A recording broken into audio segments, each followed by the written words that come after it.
You open your phone, scroll twice, and somehow boredom has already won.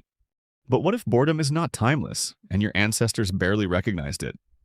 Today, boredom feels like a personal malfunction. Historically, it may be a luxury problem with surprisingly recent roots. So when did humans start having nothing to do? The answer begins with one giant historical plot twist.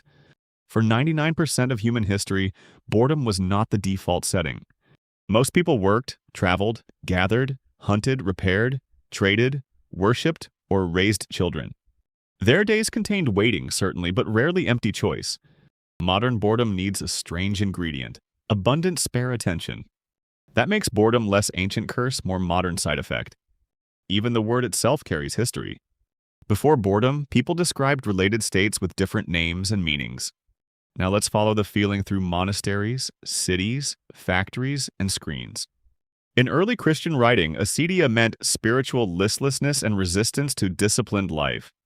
Evagrius Ponticus described acedia among the troubling thoughts confronting monks. His 4th century account linked the feeling to time dragging and attention fleeing. That was not simply nothing happening. It was a crisis of meaning and commitment. Medieval writers later folded acedia into discussions of sloth and moral danger. Historian Siegfried Wenzel traced how sloth became a major medieval category of sin. Notice the shift. Boredom moves from spiritual temptation toward ordinary emotional experience. By the 18th century, European elites had more leisure, travel, and waiting around. Historian Patricia Meyer-Spach showed boredom becoming a recognizable modern cultural concern.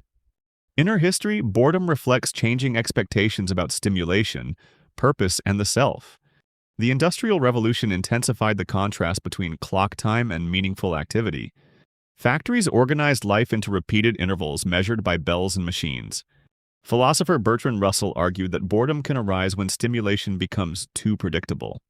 His 1930 essay treated boredom as a problem of rhythm, novelty, and desire.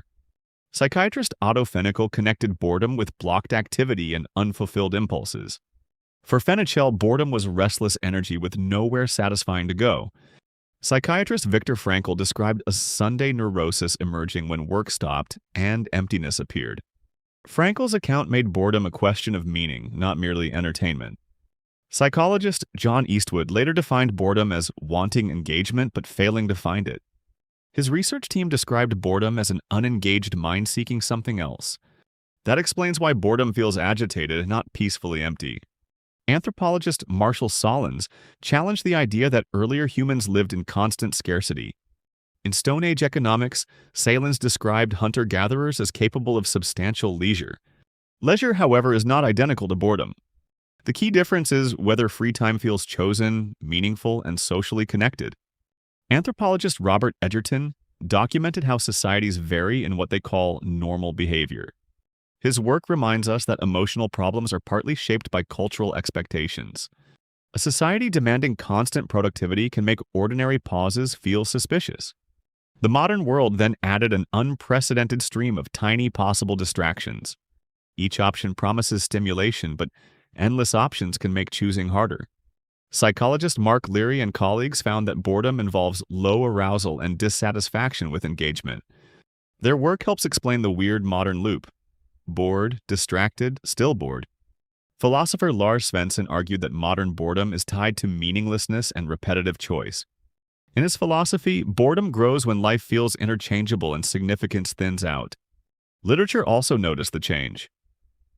Gustave Flaubert made ennui a social atmosphere. Madame Bovary's dissatisfaction shows boredom becoming a consumer fantasy with no finish line. Peter Toohey's history emphasizes that boredom can signal blocked goals and social disconnection. So, boredom is not one thing, it is a family of mismatches. Your attention wants engagement, your environment offers repetition, overload, or nothing relevant. That mismatch can push exploration, creativity, movement, or social contact. Boredom becomes useful when treated as information rather than an enemy.